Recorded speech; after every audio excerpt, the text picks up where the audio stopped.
कर्मों का फल जीवन की सच्चाई। खा लीजिए, अनीता ने अपनी सास की आंखों में देखते हुए कहा और नौकर को रसगुल्ले लाने को बोला। सास सोनिया जी और ससुर प्रभात जी दोनों बेहाल अनीता के सामने बैठे हुए थे। दोनों सूख कर कांटा हो चुके थे और उनके शरीर इतने कमज़ोर और जर्जर दिख रहे थे कि हड्डियां ही दिख रही थीं और उनमें बोलने की हिम्मत भी नहीं थी। पापा जी, लीजिए, खाइए। अनीता ने ससुर जी के आगे भी पकवान सजा दिए और अंदर कमरे में चली गई। सास ससुर दोनों फटेहाल भीगी आंखों से घर की तरफ देखने लगे। इतना बड़ा आलीशान घर और इतनी शानो शौकत देखकर अनीता की सास सोनिया जी सकते में तो थी ही, बल्कि उन्हें पुराने दिन याद आने लगे थे जब उसने अनीता के जीवन में कांटे बोने में कोई कमी नहीं छोड़ी थी। कुछ साल पहले की सारी घटनाएं उनकी आंखों के सामने घूम रही थी। इसने तो घर में बर्बादी कर रखी है, जाने कहाँ से जाहिल गंवार आ गई है। मेरा बेटा संजू इतनी मेहनत से कमाता है और ये बर्बाद करने पर तुली है। सास सोनिया अपनी बहू अनीता को सुनाने में कोई कसर नहीं छोड़ती थी। मौका मिलते ही शुरू हो जाती थी। अनीता के मुंह से निकला, मगर मम्मी, मैंने तो उतना ही खाना बनाया है जितने घर के सदस्य हैं। लेकिन सास सोनिया कहाँ सुनने वाली थी। मुझसे मुंह मत चलाया कर समझी, इतना सारा खाना बनाकर रख दिया, कम से कम तो काम चल सकता था है। अनीता की सास अव्वल दर्ज की कंजूस थी और जब देखो बस उसका ध्यान इन्हीं बातों में लगा रहता था। अनीता की शादी को 1.5 साल हुआ था, लेकिन उसकी सास ने उसको अपनी कंजूसी के सारे रंग दिखा दिए थे। अनीता का पति संजू अपनी माँ के इस व्यवहार से दुखी रहता, लेकिन माँ के आगे बोलना तो बिल्ली के गले में घंटी बांधने के बराबर था। सोनिया जी किसी को नहीं छोड़ती थी, मगर जब अनीता के ससुर यानी प्रभात जी अनीता के लिए सोनिया जी से कहा सुनी किया करते थे कि सोनिया जी थोड़ा शांत हो जाती थी, मगर बाद में सोनिया जी की आवाज़ इतनी ऊंची हो जाया करती थी कि प्रभात जी के मुंह में एक कौर भी नहीं चलता था। एक दिन भर क्लेश के कारण प्रभात जी रिटायर होने के बाद भी घर से बाहर आ करते थे। कंजूसी की हद इतनी थी कि दाल में दाल ढूंढनी पड़ती और सब्जी में सब्जी। पड़ोस की औरतें सोनिया जी से पूछने लगती थी, सोनिया तेरी बहू को अभी तक बच्चा नहीं हुआ? अब तो शादी को भी 2 साल होने को आया। सोनिया भी जवाब देती, हाँ मैं भी यही सोच रही हूँ कि अभी तक नहीं हुआ। लोगों के सवालों के कारण घर में आए दिन झगड़ा होने लगा। सोनिया जी का मुंह फट होना अनीता के लिए बड़ा दुखदाई था। जब एक दिन सोनिया जी ने उनसे पूछा, तू बांझ है क्या? अभी तक खुशखबरी क्यों नहीं आई? सहमी सहमी अनीता भी थोड़ा रुक कर जवाब देती, मम्मी जी अभी तो 1.5 ही साल हुआ है। लेकिन इस जवाब से तो सोनिया जी को अंगारे ही लग गए। सोनिया जी ने आग बबूला होकर पूछा, 1.5 साल का क्या मतलब है? शर्म नहीं आ रही तुझे? सोनिया जी के इस दहाड़ से अनीता सहम गई और चुपचाप खड़ी रही। अनीता ने सच्चाई सोनिया जी को बताई ही नहीं कि उनका बेटा संजू अभी बच्चा नहीं चाहता ही नहीं था। पहले वो अपनी कमाई बढ़ाना चाहता था और फिर इसके बारे में सोचना चाहता था, मगर सोनिया जी को बच्चे से ज़्यादा लोगों की बातें खाया जा रही थी। एक दिन अनीता ने अपनी सास के सवाल संजू के सामने रख दिए। संजू, तुम्हारी मम्मी रोज़ मुझे ताने मारती हैं कि अभी तक खुशखबरी क्यों नहीं दी। तुम ही बताओ कि उनसे क्या कहूँ। उन्होंने तो मेरा जीना ही मुश्किल कर रखा है। पहले क्या कम परेशानी थी? संजीव ने अनीता को समझाया। अरे कहने दो उन्हें, बस थोड़े दिन की बात है। काम से थकी हारी अनीता ने लेटे हुए कहा, पता नहीं तुम्हारे ये थोड़े दिन कब ख़त्म होंगे। मेरी तो रोज़ ही गले में सांस अटकी रहती है। जाने वो बच्चा इस कंजूसी में कैसे जिएगा। अगले दिन सुबह ही सास का फरमान अनीता के सामने आ गया कि डॉक्टर के पास चलना है। सोनिया जी की तो जैसे इज्जत पर बात आ चुकी थी और वो अनीता की एक भी सुनने को तैयार नहीं थी। अनीता ने फिलहाल बात टालने के लिए साथ जाना ही ठीक समझा। सोनिया जी ने महिला डॉक्टर के सारे चेकअप करने के बाद सवाल किया, डॉक्टर ने जी बच्चा हो तो जाएगा ना? डॉक्टर ने भी सोनिया जी को संतुष्टिपूर्ण जवाब दिया, अरे आप बेफिक्र रहिए, कोई प्रॉब्लम नहीं है, ये स्वस्थ है। लेकिन ये सुनते ही सोनिया जी ने पूछ लिया, तो अब तक क्यों नहीं हुआ? डॉक्टरों ने सोनिया जी को गुस्सा देखकर समझाया, देखिए प्रॉब्लम कोई नहीं है, ये चाहेंगे तो हो जाएगा। सब कुछ सही था। तो अब अनीता को सच बोलना ही सही लगा। उसने सोचा कि डॉक्टर के सामने आराम से कह सकती हूँ, मम्मी जी गुस्सा भी नहीं कर पाएंगी और रोज़ रोज़ की किटकिट भी ख़त्म हो जाएगी। अनीता ने काफ़ी देर तक सोचा और फिर बोली, डॉक्टर वो क्या है कि अब तक इसीलिए नहीं हुआ कि मेरे पति की मर्ज़ी नहीं है, वो थोड़ा रुकना चाहते हैं क्योंकि अभी वो इसके लिए फाइनेंशियल पूरी तरह तैयार होना चाहते हैं। सोनिया जी की आंखें हैरत से फट गई। कौन सा खजाना मिलना है तुम्हें? इतना था तो अपने घर में क्यों नहीं लाई? हमारे खानदान की ही बेइज्जती करनी थी तुझे। मैं तो कह रही हूँ डॉक्टरनी जी, इसके ही मन की उपज है। मेरा बेटा ऐसा नहीं सोच सकता। अनीता की ये देख कर हालत ख़राब होने लगी। उसे उम्मीद ही नहीं है कि एहसास यही डॉक्टर के सामने ही तरह बोलेंगी। लग रहा था कि आज घर जाकर अनीता की खैर नहीं। सोनिया जी शायद बख्शने वाली नहीं थी। सोनिया जी के साथ अनीता घर वापस आई तो पूरे रास्ते सोनिया जी ने तीखे शब्द सुनने को ही मिलते रहे। अनीता की आंखें बार बार भरकर आ रही थी, लेकिन सोनिया जी को ये सब तो कभी दिख नहीं रहा था, ना ही दिखने वाला था। अपना सब मुँह लेकर अनीता उनके साथ घर आ गई और हाथ जोड़कर धोकर रसोई में चली गई। सास ने आते ही अपने पति प्रभात जी के कान भरने शुरू कर दिया। सुनिए जी, संजीव को समझा दीजिए आप, ये लड़का जाने क्या सोच बैठा है या कहीं कल मुही झूठ बोल रही है। इसके बाद सोनिया जी ने सारी बात पति को बता दी, जिससे वो मुस्कुरा उठे। प्रभात जी ने सोनिया जी की तरफ देखकर कहा, अरे सोनिया, जिस बात का इतना बतंगड़ बना रही हो वो इतनी बड़ी बात ही नहीं। आजकल के बच्चे ऐसा सोचते हैं और प्लानिंग से काम करते हैं। अगर हमारा संजू भी ऐसा सोच रहा है तो कोई बुराई नहीं। हाँ, मगर ज़्यादा समय होना अच्छी बात नहीं। प्रभात जी सोनिया जी के व्यवहार को जानते थे, इसलिए उन्होंने अपनी तरफ से भरपूर कोशिश की सोनिया जी को समझाने की। मगर सोनिया जी का स्वभाव इतना सरल भी नहीं था कि वो एक बार में मान जाती, इसलिए तुरंत बोल पड़ी, वही मैं भी तो कह रही हूँ कि अच्छी बात नहीं है। वक्त निकल रहा है, मोहल्ले भर के लोग बातें बनाते हैं, कल दूसरे की भी शादी कर देंगे तो क्या ये घर में सूनी गोद ही घूमेगी? समाज का भी तो ख्याल रखना पड़ता है। वो आने वाली नई बहू क्या सीखेगी इससे? सोनिया जी अपने दूसरे बेटे राजीव की ही बात करने लगी थी, जो अच्छी नौकरी पर था, और सोनिया जी अब उसकी भी शादी करने के बारे में सोचने लगी थी। इस बार प्रभात जी बिगड़ पड़े। अरे कुछ समय शांत रख लोगी तो क्या कुछ घिस जाएगा तुम्हारा? तुम्हें शांति पसंद नहीं है क्या? तुम्हारी कंजूसी ने पहले ही घर के हालात खराब कर रखे हैं। सोनिया जी भी सुनते ही गुस्से में कहने लगी, घर को चलाती हूँ जिसे कंजूसी बोल रहे हो? बड़ी मुश्किल से घर जोड़ा है, इसको बर्बाद करने दूं क्या? प्रभात जी, जो कि अखबार पढ़ने में मस्त थे, इस बार वो गुस्से पर काबू न रख पाए। तो क्या पेट काट कर घर जोड़ोगी तुम? हंस है इन और औरत की भी। प्रभात जी अखबार पटक कर जूते पहनने लगे थे। प्रभात जी बड़बड़ा रहे थे, इसलिए मैं घर में नहीं रहता हूँ, रह लो यहाँ तुम ही शांति से अकेली। प्रभात जी फ़ोन उठाकर रोज की तरह गुस्से से बाहर निकल गए। अनीता दोपहर का खाना प्लेट में लेकर आ गई और सोनिया जी के सामने रखकर कहा, मम्मी जी खाना खा लीजिए। सोनिया जी ने जैसे ही अनीता को देखा, उसका चेहरा तमतमा गया और बोली, ले जा इसे यहाँ से, अब तो चैन पड़ गया होगा तुझे। तेरे ही कारण मेरे घर की शांति में आग लग गई है। अनीता अपने कमरे में जाकर बिस्तर पर लेटकर रोने लगी। अनीता खुद से ही बोलने लगी, मेरी गलती ही क्या है? इनका बेटा नहीं चाहता है तो अब मैं क्या करूं? सोनिया जी की हरकतों से परेशान अनीता के दिन दुख में ही गुजर रहे थे। एक दिन अनीता ने सुबह उठकर कांपते हुए सोनिया जी से कहा, मम्मी जी आज मेरी मम्मी और भाभी आ रही हैं। सोनिया जी ने इस मौके पर भी अनीता को ताना मारते हुए कहा, अच्छा बेटी के घर कौन आता है? चल आ ही रही है तो कह देना कि बेटी के घर खाली हाथ ना आए। अनीता ये सब तो किसी तरह से सह गई, लेकिन जो उनके आने के बाद होने वाला था उसके बारे में सोचकर ही डर रही थी। दोपहर के बाद अनीता की मम्मी अपनी बहू के साथ आ चुकी थी और सभी सोफे पर आमने सामने बैठे हुए थे। सोनिया जी बार बार उनका लाया सामान देखती और मुंह बिचका लेती तो प्रभात जी भी देख रहे थे। प्रभात जी ने उनकी माँ से कहा, बहन जी इतना लाने की ही क्या ज़रूरत थी?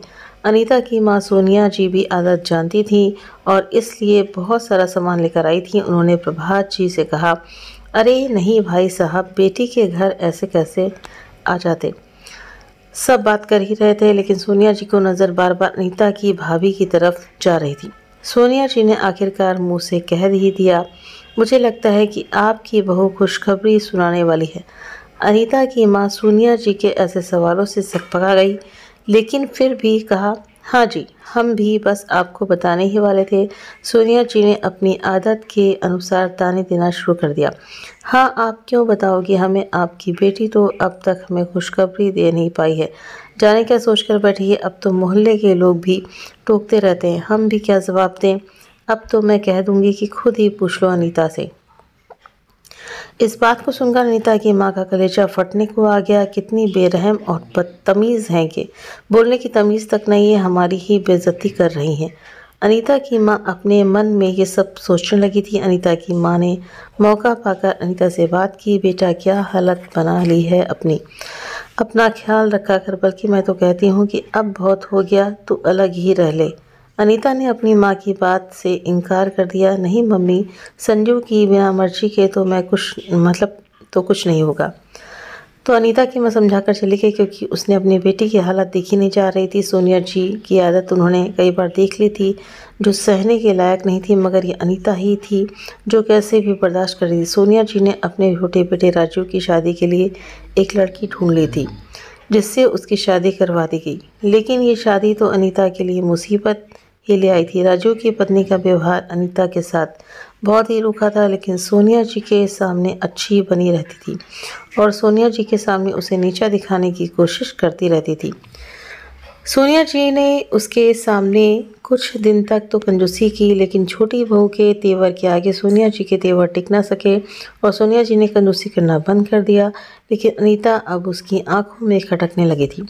उसकी कंजूसी अनीता के साथ पहले जैसे ही चलती रही। अनीता को ना तो पेट भरकर खाना देती, ना ही ठीक से कपड़े। संजू भी अपनी माँ से तंग आ चुका था। संजू अनीता की मदद करता तो सोनिया जी ताने सुना सुना कर घर में हंगामा खड़ा कर देती।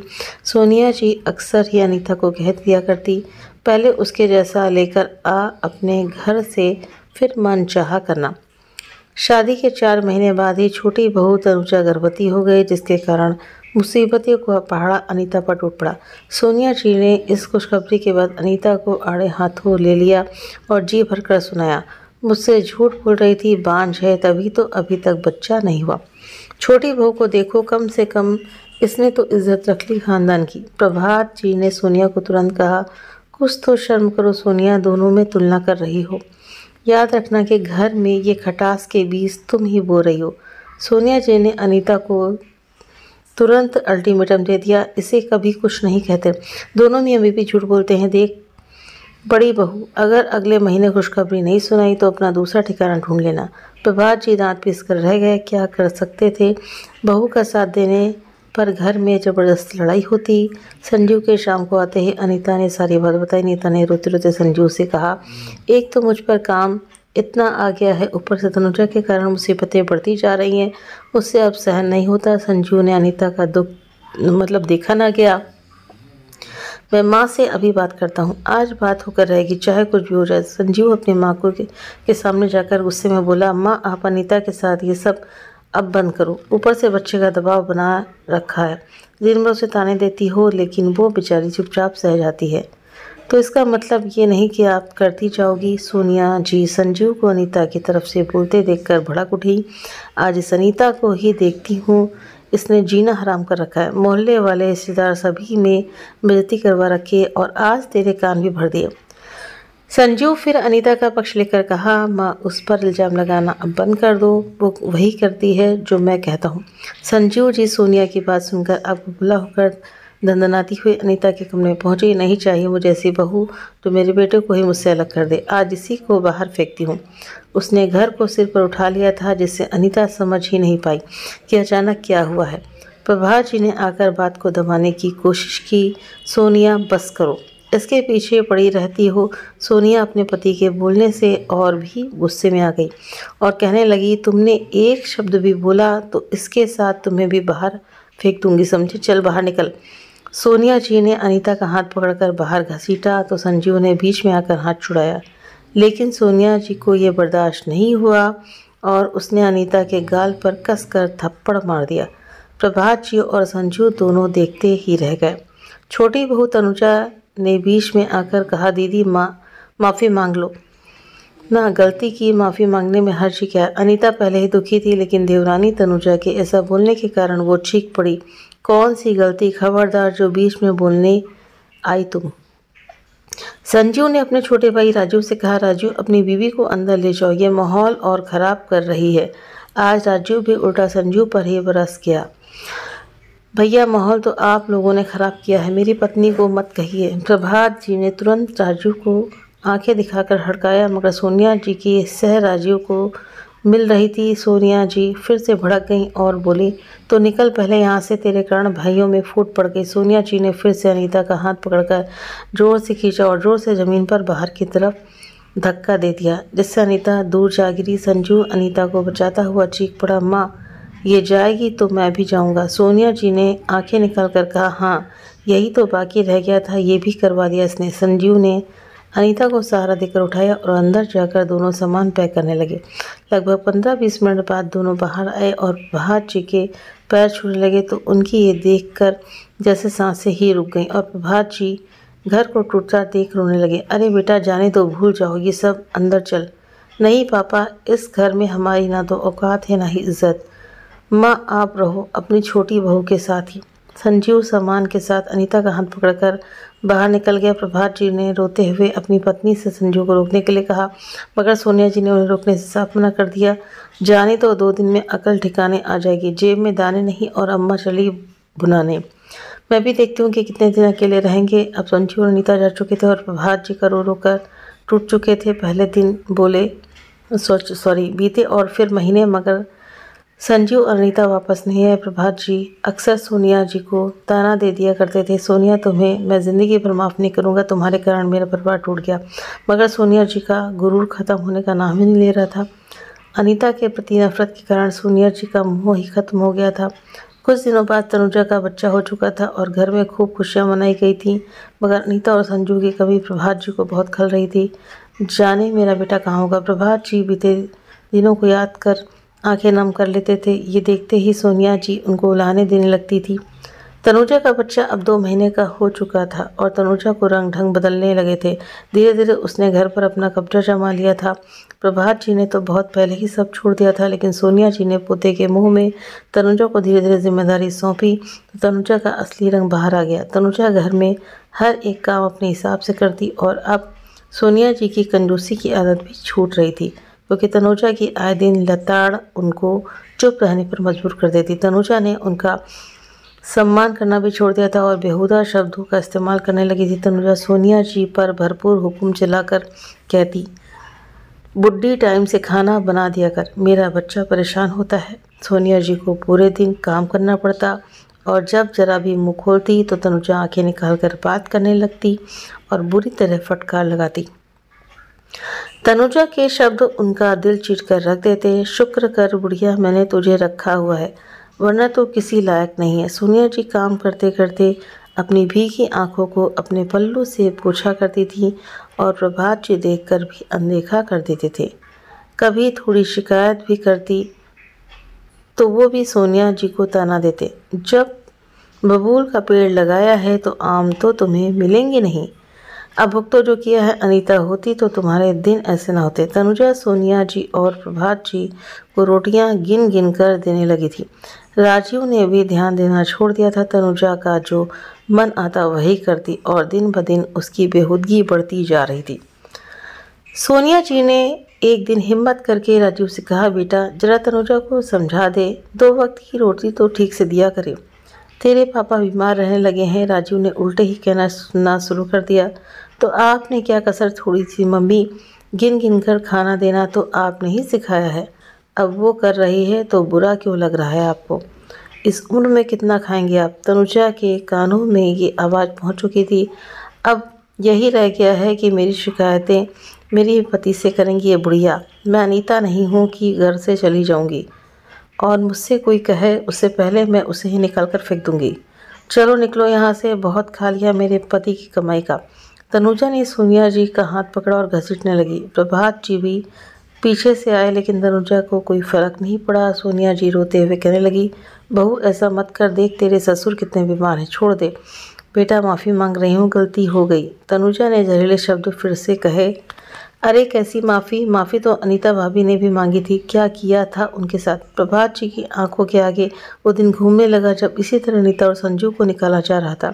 सोनिया, ये तेरी करनी के ही फल हैं।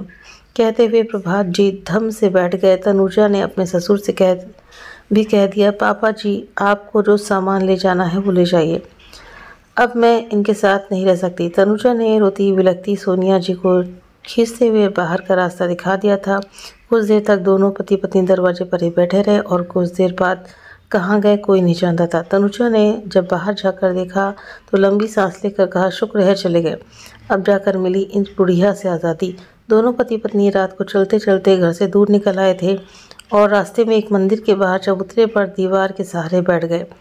कई दिन उनका ठिकाना वहीं चबूतरा बना रहा और उसके कुछ दिन बाद किसी ने उन्हें पास के ही रैन बसेरे में जगह दिलवा दी। दोनों रात को रैन बसेरे में सोने चले जाते और दिन भर मंदिर के बाहर बैठकर अपनी किस्मत पर बुराई करते, और कोई कुछ दे देते तो वही खा लेते या कुछ पैसे भी कोई दे जाता तो रख लेते।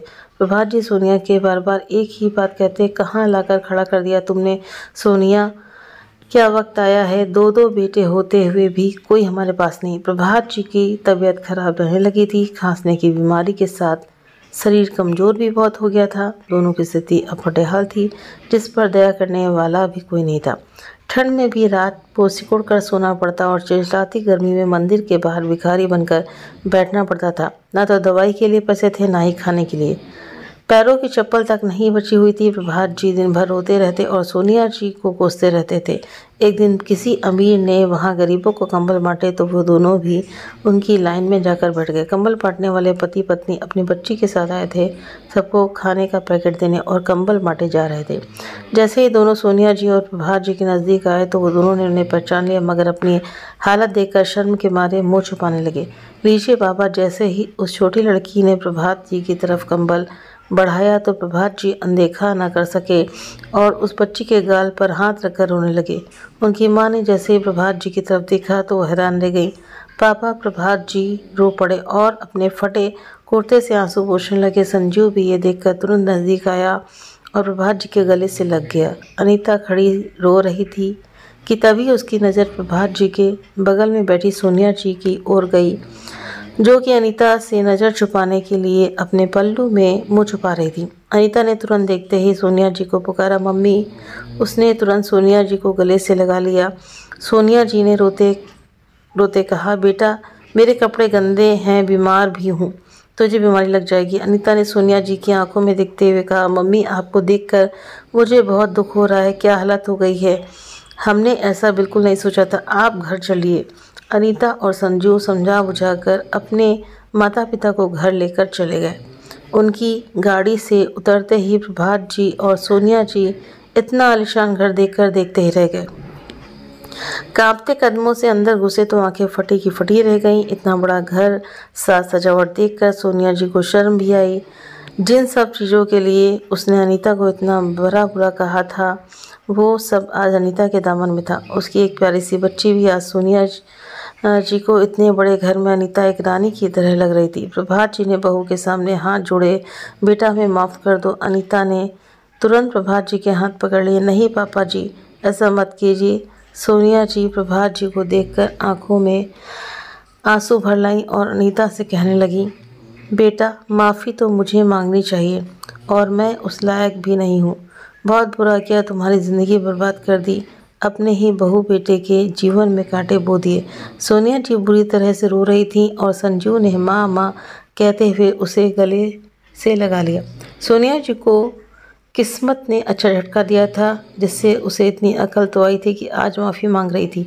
भगवान ने इसी का बदला दिया जब आज कितने समय बाद वो जी भरकर खाना खा रही थी। बाद में अनीता ने दोनों को जी भरकर खाना खिलाया और कपड़े ला कर दिए, जिससे सोनिया जी को अपने कंजूसी वाले दिन याद आ गए, जब उसने अनीता को दाने दाने को मोहताज होने को मजबूर कर दिया था। अनीता के तो अच्छे दिन आ गए, मगर सोनिया जी की हालत अब फटेहाल थी और दोनों के शरीर सूख कर काटा हो चुके थे, सिर्फ हड्डियाँ ही दिख रही थीं। दोनों ने अपने साथ आप बीती सुनाई कि कैसे तनुजा ने उसके साथ बुरा बर्ताव किया और घर से बाहर निकाल दिया। आज सामने वही अनीता खड़ी थी जिसके साथ सोनिया जी ने कोई कसर नहीं छोड़ी थी। वो कहते हैं ना कि भगवान के घर देर है पर अंधेर नहीं, और जब भगवान की लाठी पड़ती है तो लाठी में आवाज़ नहीं होती, भले देर से मगर पड़ती ज़रूर है। सोनिया जी को भी उसके किए की सज़ा मिल ही गई।